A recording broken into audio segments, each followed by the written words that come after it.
अपनी विरासत का नहीं पता।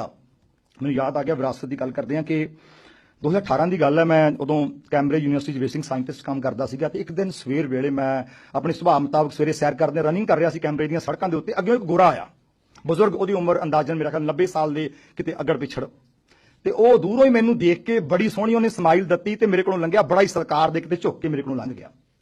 तो जो मेरे को लंघिया मैं पिछा मुड़ के देखा, मैं कहा शायद मैनू जानता हो तो रुकूगा। वो बुजुर्ग ने कुछ नहीं देखा तो कहा लंघ तुरिया।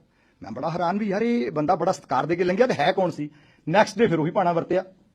ਉਹ ਬਜ਼ੁਰਗ ਗੋਰਾ ਫੇਰ ਆਇਆ ਤੇ ਉਹਨੇ ਮੈਨੂੰ ਉਸੇ ਥਾਂ ਤੇ ਅਸੀਂ ਮਿਲੇ ਉਹਦੇ ਅੱਗੇ ਪਿੱਛੇ ਤੇ ਉਹਨੇ ਫਿਰ ਉਦਾਂ ਦਾ ਹੀ ਬੜੀ ਮਿੱਠੀ ਸਮਾਈਲ ਤੇ ਬੜਾ ਝੁੱਕ ਕੇ ਲੰਘਿਆ। ਇਹ ਕੰਮ 3-4 ਦਿਨ ਚੱਲਦਾ ਰਿਹਾ।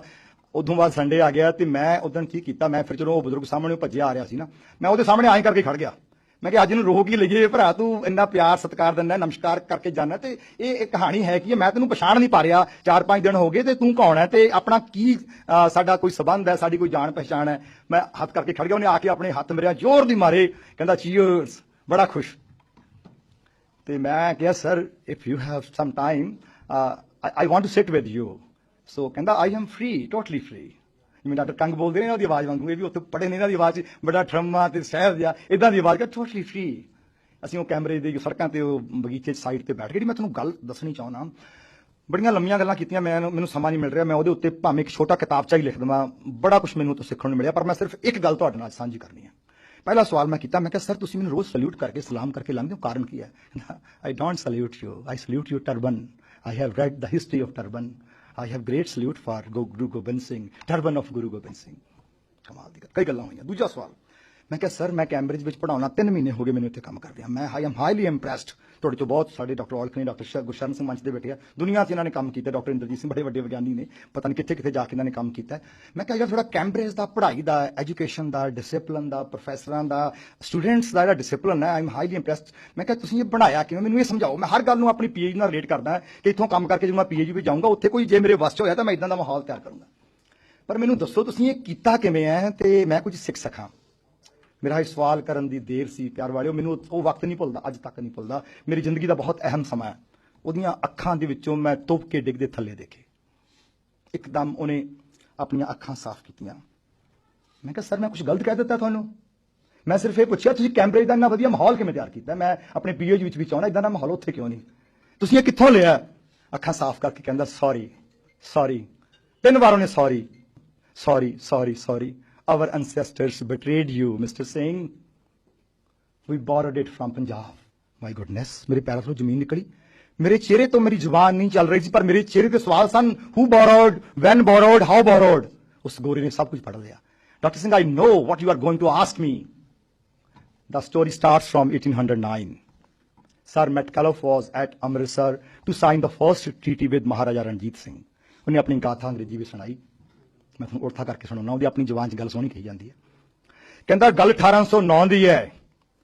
मैटकैल्फ अमृतसर उतरिया, अमृतसर पहुंचिया रणजीत सिंह नाल एक संधि करने वास्ते। पहली संधि ब्रिटेन ते इंडिया, ब्रिटेन ते पंजाब दी। इंडिया तो उस वेले एक वखरा देश सी ना, पंजाब एक वखरा देश सी। कहंदे उस संधि दे विच लगभग 7 दिन अमृतसर रहा ते कुछ दिन उन्हें लाहौर भी बतीत कीते। ते ओह 3 गल्लां उत्थों उन्हें सिखियां ते ओह उन्हें पार्लीमेंट, ब्रिटिश पार्लीमेंट विच जाके मैटकैल्फ ने कहियां। कहंदा उत्थों एक कहानी शुरू हुई। पहली गल मैटकैल्फ ने कही, कहंदा भी मैं पंजाब च देख के आया भी हर पिंड दे विच, सत्थां दे विच, स्कूलां दे विहड़ियां विच घड़ियां लगियां ने, सूरजी घड़ियां। कहंदा उदों इंग्लैंड दे विच घड़ियां दा रिवाज नहीं सीगा।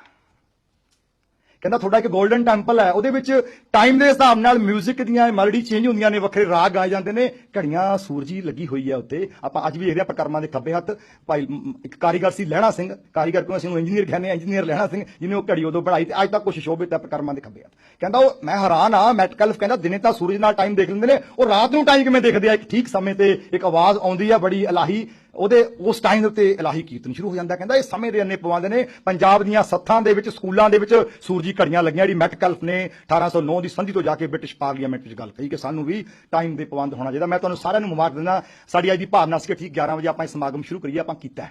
ਸੋ ਇਹ ਮੈਟਕੈਲਫ ਨੇ ਪੰਜਾਬ 'ਚ 1809 'ਚ ਦੇਖਿਆ ਸੀ। ਦੂਸਰੀ ਗੱਲ, ਮੈਟਕੈਲਫ ਨੇ ਬ੍ਰਿਟਿਸ਼ ਪਾਰਲੀਮੈਂਟ ਵਿੱਚ ਜਾ ਕੇ ਗੱਲ ਕਹੀ ਕਿ ਮਹਾਰਾਜਾ ਰਣਜੀਤ ਸਿੰਘ ਇਸ ਵੇਲੇ 2 ਪ੍ਰੋਜੈਕਟਸ ਤੇ ਕੰਮ ਕਰ ਰਿਹਾ ਹੈ।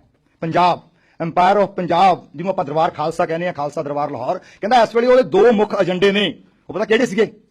1809 ਦੇ ਵਿੱਚ ਮਹਾਰਾਜਾ ਰਣਜੀਤ ਸਿੰਘ ਨੇ ਆਪਣੇ ਕੈਬਨਿਟ 'ਚ ਮਤਾ ਪਾਸ ਕੀਤਾ ਸੀ ਉਹ ਸੰਧੀ ਤੋਂ ਕੁਝ ਸਮਾਂ ਪਹਿਲਾਂ ਕਿ ਅਸੀਂ ਪੰਜਾਬ ਦੇ ਹਰ ਨਾਗਰਿਕ ਨੂੰ ਪੜ੍ਹਾ ਦੇਣਾ ਹੈ, ਹਰ ਮਾਂ, ਹਰ ਪਿਓ, ਹਰ ਬੱਚਾ, ਹਰ ਨਾਗਰਿਕ ਤੱਕ ਵਿੱਦਿਆ ਲੈ ਕੇ ਜਾਣੀ ਹੈ।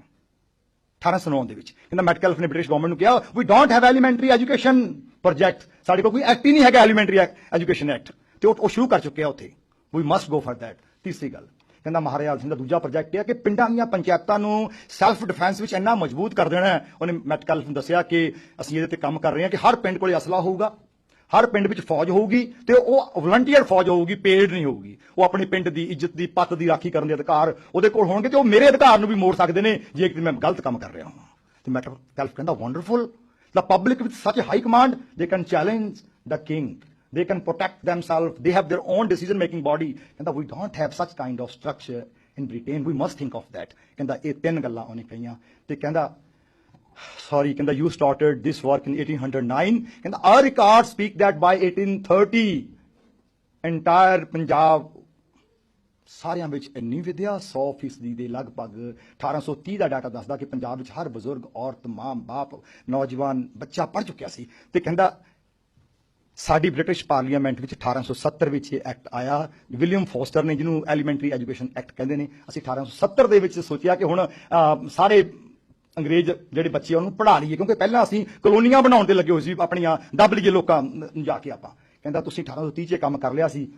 ਉਹ ਜਿਉਂ ਗੱਲ ਸੁਣਾਈ ਜਾ ਰਿਹਾ ਸੀ ਮੇਰੇ ਰੌਂਗਟੇ ਖੜੇ ਹੋਏ ਸੀ, ਮੈਨੂੰ ਨਹੀਂ ਸੀ ਪਤਾ ਇਹ ਸਾਰੀਆਂ ਗੱਲਾਂ ਦਾ। ਮੈਂ ਆਪਣੇ ਆਪ ਨੂੰ ਸਮਝਦਾ ਸੀ ਮੈਂ ਬਹੁਤ ਪੜ੍ਹਦਾ, ਪਰ ਮੈਨੂੰ ਇਹ ਕਿਤੇ ਮੈਨੂੰ ਪੜ੍ਹਨ ਨੂੰ ਨਹੀਂ ਸੀ ਮਿਲਿਆ। ਫਿਰ ਕਹਿੰਦਾ ਅਸੀਂ 1849 ਦੇ ਵਿੱਚ ਥੋੜਾ ਪੰਜਾਬ ਨੂੰ ਦੱਬ ਲਿਆ। ਪਹਿਲਾ ਕੰਮ ਅਸੀਂ ਕੀ ਕੀਤਾ, ਕਹਿੰਦਾ ਅਸੀਂ ਕਿੰਗਸ ਕਾਲਜ ਲੰਡਨ ਦਾ ਇੱਕ ਪ੍ਰੋਫੈਸਰ GW ਲੈਟਨਰ, ਉਹਨੂੰ ਈਸਟ ਇੰਡੀਆ ਕੰਪਨੀ ਨੇ ਅਪਰੋਚ ਕੀਤਾ ਕਿ ਪੰਜਾਬ ਦੇ ਐਜੂਕੇਸ਼ਨ ਸਿਸਟਮ ਨੂੰ ਖਤਮ ਕਰਨਾ, ਵੀ ਨੀਡ ਯੂਰ ਹੈਲਪ। ਉਹ ਬੰਦਾ ਸੀ ਡਾਕਟਰ ਲੈਟਨਰ, ਜਿਹੜਾ 50 ਭਾਸ਼ਾਵਾਂ ਪਾਣੀ ਵਾਂਗੂ ਬੋਲਦਾ ਸੀ। ਆਪਾਂ ਨੂੰ 4 ਤੋਂ ਵੱਧ ਨਹੀਂ ਆਉਂਦੀਆਂ ਹੁੰਦੀਆਂ, ਆਮ ਤੌਰ ਤੇ 3 ਹੀ ਆਉਂਦੀਆਂ ਹੁੰਦੀਆਂ। ਜਿਹੜਾ 50 ਭਾਸ਼ਾਵਾਂ ਪਾਣੀ ਵਾਂਗੂ ਬੋਲਦਾ ਸੀ, ਉਹਨੂੰ ਪੁੱਛਿਆ ਈਸਟ ਇੰਡੀਆ ਕੰਪਨੀ ਨੇ ਕਿ ਪੰਜਾਬ ਦਾ ਐਜੂਕੇਸ਼ਨ ਸਿਸਟਮ ਖਤਮ ਕਰਨਾ ਹੈ, ਕਿੰਨਾ ਸਮਾਂ ਲਏਗਾ, ਕਿੰਨੇ ਪੈਸੇ ਲਏਗਾ। ਕਹਿੰਦਾ ਮੈਨੂੰ ਜਾ ਕੇ ਦੇਖ ਤੇ ਲੈਣ ਦੋ ਹੈ ਕੀ ਹੈ।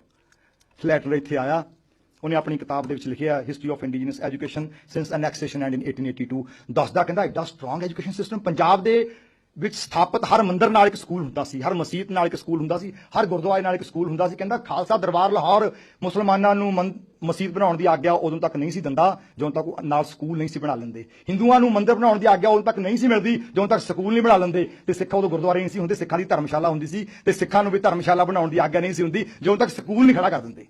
ਐਡਾ ਐਜੂਕੇਸ਼ਨ ਸਿਸਟਮ। ਕਹਿੰਦਾ sir this is not so easy task. ਕਹਿੰਦਾ 50 ਸਾਲ ਲੱਗਣਗੇ। ਲੈਟਨਰ ਕਹਿੰਦਾ ਇਹਨੂੰ ਕੱਟਣ ਵਾਸਤੇ। ਕਹਿੰਦਾ ਐਡਾ ਕਹਿੰਦਾ moral education was the foundation of the education system. ਕਹਿੰਦਾ ਇੱਕ ਬੰਦਾ ਤੋਪ ਹੈ। ਈਸਟ ਇੰਡੀਆ ਕੰਪਨੀ ਕਹਿੰਦੀ ਲੈਟਨਰ ਟੇਕ 50 years, we have to totally cripple the education system of Punjab. ਇਹਦੇ ਬਿਨਾਂ ਸਾਡੀ ਗੱਡੀ ਨਹੀਂ ਚੱਲਣੀ। ਲੈਟਨਰ ਕਹਿੰਦਾ ਠੀਕ ਹੈ ਜੀ, ਅਸੀਂ 50 ਸਾਲਾਂ ਲਈ ਮੰਨਦੇ ਹੋ ਤਾਂ ਮੈਂ ਰੈਡੀ ਹਾਂ। ਕਿੰਗਸ ਕਾਲਜ ਲੰਡਨ ਦਾ ਉਹ ਪ੍ਰੋਫੈਸਰ ਸੀ, ਮੈਂ ਉਸ ਕਾਲਜ ਵਿੱਚ ਜਾ ਕੇ ਉਹਦਾ ਉਹ ਕਮਰਾ ਦੇਖ ਕੇ ਆਇਆ ਜਿੱਥੇ ਉਹ ਬੈਠਾ ਸੀ। ਉਹਨਾਂ ਪ੍ਰੋਫੈਸਰਾਂ ਨੂੰ ਮਿਲ ਕੇ ਆਇਆ, ਉਹੀ ਗੋਰਾ ਮੈਨੂੰ ਉੱਥੇ ਲੈ ਕੇ ਗਿਆ। ਤੇ ਉਹ ਜਦੋਂ ਇੱਥੇ ਉਤਰਿਆ ਤੇ ਉਹਦੀ ਕਿਤਾਬ history of indigenous education since annexation and in 1882, ਇਹ ਉਸ ਕਿਤਾਬ ਦਾ ਟਾਈਟਲ ਹੈ। ਤੇ ਉਹਦੇ ਵਿੱਚ ਸਾਰੀ ਗਾਥਾ ਨੂੰ ਲਿਖਦਾ। ਉਹਨੂੰ ਪਹਿਲਾਂ ਲਾਇਆ ਗਿਆ ਆਪਣੀ ਡਿਸਟ੍ਰਿਕਟ ਐਜੂਕੇਸ਼ਨ ਅਫੀਸਰ ਹੁੰਦਾ ਨਾ, ਉਦੋਂ ਪੋਜੀਸ਼ਨ ਸੀਗੀ inspector general schools, district inspector general schools. ਉਹਨੂੰ ਅੰਮ੍ਰਿਤਸਰ ਦਾ ਡਿਸਟ੍ਰਿਕਟ ਇੰਸਪੈਕਟਰ ਜਨਰਲ ਸਕੂਲ ਲਾਇਆ ਗਿਆ। ਫਿਰ ਇਹੀ ਬੰਦਾ ਗਵਰਨਮੈਂਟ ਕਾਲਜ ਲਾਹੌਰ ਦਾ ਪ੍ਰਿੰਸੀਪਲ ਬਣਿਆ। ਇਹੀ ਬੰਦਾ university of Lahore the founder ਬਣਿਆ। ਇਹੀ ਬੰਦਾ British high commission of education ਨੂੰ ਚੇਅਰ ਕਰਦਾ ਰਿਹਾ। ਉਹਦੇ ਸਾਰੀ ਗਾਥਾ ਲਿਖਦਾ ਕਿ ਮੈਂ ਕਿਵੇਂ ਕੰਮ ਕੀਤਾ। ਉਹ ਕਹਿੰਦਾ ਮੈਂ 50 ਸਾਲਾਂ ਲਈ ਆਇਆ ਸੀ, ਪਰ ਮੈਂ 33 ਸਾਲਾਂ ਵਿੱਚ ਇਹ ਕੰਮ ਨੂੰ ਪੂਰੀਆਂ ਕਰ ਲਿਆ। ਸਰਕਾਰ ਨੇ ਮੈਨੂੰ ਬਹੁਤ ਸਪੋਰਟ ਕੀਤੀ। 1882 ਵਿੱਚ ਉਹਨੇ ਲਿਖ ਕੇ ਦੇ ਦਿੱਤਾ ਸੀ ਕਿ ਕੱਲੇ ਪਿੰਡਾਂ ਦੀਆਂ ਕਹਾਣੀਆਂ, ਕਿ ਇਸ ਪਿੰਡ ਦੀ, ਇੱਕ ਪਿੰਡ ਨੂੰ ਉਹ ਕੋਟ ਕਰਦਾ ਸਿਆਲਕੋਟ ਦਾ ਪਿੰਡ ਚੂੜ ਚੱਕ। ਕਹਿੰਦਾ ਇਸ ਪਿੰਡ ਦੀ 1500 ਦੀ ਆਬਾਦੀ ਹੈ ਤੇ 1849 ਵਿੱਚ 1500 ਪੜ੍ਹੇ ਲਿਖੇ ਸੀ। ਰਾਣੀ ਨੂੰ ਕਹਿੰਦਾ ਅੱਜ ਉਹਦੇ 1500 ਚੋਂ ਸਿਰਫ 11 ਬੰਦੇ ਪੜ੍ਹੇ ਲਿਖੇ ਨੇ। ਖੁਸ਼ ਆ ਮੇਰੇ ਕੰਮ ਤੋਂ। I worked for 33 years। ਧੰਨਵਾਦ ਕਰਦਾ ਕਿ ਤੁਸੀਂ 1858 ਚ ਮੇਰੀ ਬਹੁਤ ਮਦਦ ਕੀਤੀ ਜਦੋਂ ਮੈਂ ਤੁਹਾਨੂੰ ਕਿਹਾ ਸੀਗਾ ਪੰਜਾਬ ਦੇ ਘਰ ਵਿੱਚੋਂ ਮੈਨੂੰ ਫੌਜ ਚਾਹੀਦੀ ਹੈ। ਕਾਹਦੇ ਵਾਸਤੇ? ਇੱਕ ਡਾਕੂਮੈਂਟ ਹੈ ਜਿਹੜਾ ਬ੍ਰਿਟਿਸ਼ ਗਵਰਨਮੈਂਟ ਦਾ ਇੱਕ ਆਰਡਰ ਹੋਇਆ ਸੀ ਕਿ ਪੰਜਾਬੀਆਂ ਦੇ ਘਰਾਂ ਦੇ ਵਿੱਚ ਅਸਲਾ ਆ, ਬੰਦੂਕਾਂ ਨੇ, ਗੰਡਾਸੇ ਨੇ, ਕਿਰਪਾਨਾਂ ਨੇ, ਸਰਕਾਰ ਨੂੰ ਜਮ੍ਹਾਂ ਕਰਾ ਦਿਓ। ਸਰਕਾਰ ਪ੍ਰਤੀ ਸ਼ਸਤਰ 3 ਆਨੇ ਦਊਗੀ ਤੇ ਜਿਨ੍ਹਾਂ ਦੇ ਘਰਾਂ 'ਚ ਕੈਦੇ ਨੇ ਪ੍ਰਤੀ ਕੈਦਾ 6 ਆਨਾ ਦਊਗੀ, ਜਮ੍ਹਾਂ ਕਰਾ ਦਿਓ। ਕੈਦੇ ਦਾ ਮੁੱਲ 6 ਆਨੇ। ਉਹਨੇ ਧੰਨਵਾਦ ਕੀਤਾ, ਤੁਸੀਂ ਮੇਰੀ ਹੈਲਪ ਕੀਤੀ। ਕਹਿੰਦਾ ਪੰਜਾਬ ਦੇ ਇੱਕ ਪਿੰਡ ਦਾ ਇੱਕ ਘਰ ਦੀ ਤਲਾਸ਼ੀ ਲੈ ਕੇ ਉਹ ਕੈਦੇ ਇਕੱਠੇ ਕੀਤੇ ਗਏ ਤੇ ਸਾੜ ਦਿੱਤੇ ਗਏ। ਮੈਂ ਬੜੀ ਤੀਬਰਤਾ ਨਾਲ, ਬੜੀ ਜਿਗਿਆਸਾ ਨਾਲ ਉਹਨੂੰ ਸੁਣ ਰਿਹਾ ਸੀ। ਮੈਨੂੰ ਯਾਦ ਆ ਮੇਰੇ ਮੱਥੇ ਤਰੇੜੀਆਂ ਆ ਰਹੀਆਂ ਸਨ ਜਦੋਂ ਮੈਨੂੰ ਸਭ ਕੁਝ ਸੁਣਾ ਰਿਹਾ ਸੀ। ਮੈਂ ਸਵਾਲ ਕੀਤਾ, ਮੈਂ ਕਿਹਾ ਸਰ ਉਹਨਾਂ ਕੈਦਿਆਂ ਵਿੱਚ ਇਹੋ ਜਿਹਾ ਕੀ ਸੀ ਕਿ ਤੁਹਾਨੂੰ ਉਹਦਾ ਮੁੱਲ 6 ਆਨੇ ਰੱਖਣਾ ਪੈ ਗਿਆ? ਕਹਿੰਦਾ doctor Singh, those primers were based on your Guru Granth Sahib. The vocabulary was from Shri Guru Granth Sahib. those primers for attaching each and every children, whether in the Muslim schools, Sikh schools, Hindu schools, to Guru Granth Sahib, because Guru Granth Sahib is a source of positivity. ਉਹ ਕੈਦੀਆਂ ਨੂੰ ਸਾੜਿਆ ਤੇ ਉਹ ਗੱਲਾਂ ਸੁਣਾ ਰਿਹਾ ਸੀ। ਮੈਂ ਕਿਹਾ ਹੋਰ, ਕਹਿੰਦਾ ਜਿਹੜਾ ਤੁਹਾਡਾ ਉਹ ਸਿਸਟਮ ਸੀਗਾ ਨਾ, ਤੁਹਾਡੀ ਇਕਨੋਮੀ ਸੀਗੀ, ਉਹ ਇੰਨੀ ਸਟਰੋਂਗ ਸੀਗੀ, ਕਹਿੰਦਾ ਉਸ ਵੇਲੇ ਪੰਜਾਬ ਦੇ ਸਿੱਕੇ ਦੀ ਕੀਮਤ ਸਾਡੇ ਸਿੱਕੇ ਨਾਲੋਂ 12-13 ਗੁਣਾ ਵੱਧ ਸੀ, ਇਸੇ ਕਰਕੇ ਯੂਰਪ ਦੇ ਲੋਕ ਤੁਹਾਡੇ ਉੱਥੇ ਜਾ ਕੇ ਨੌਕਰੀਆਂ ਕਰਦੇ ਸੀ, ਦੱਸਦੇ ਸੀ ਕਿ ਖਾਲਸਾ ਦਰਬਾਰ ਵਿੱਚ ਸਾਨੂੰ ਨੌਕਰੀ ਮਿਲ ਜਾਵੇ। ਇਹ ਕੀ ਸੀਗਾ? ਵਾਟ ਵਾਸ ਦਿਸ? ਐਡੀ ਸਾਡੀ ਸਟਰੋਂਗ ਇਕਨੋਮੀ, ਐਡਾ ਸਾਡਾ ਜ਼ਬਰਦਸਤ ਢਾਂਚਾ, ਤੇ ਪਿਆਰ ਵਾਲਿਓ ਆਪਣੀ ਵਿਰਾਸਤ ਦੇ ਉੱਤੇ ਮਾਣ ਕਰੀਏ, ਅਸੀਂ ਇਹਨੂੰ ਮੁੜ ਸੁਰਜੀਤ ਕਰਨਾ ਹੈ।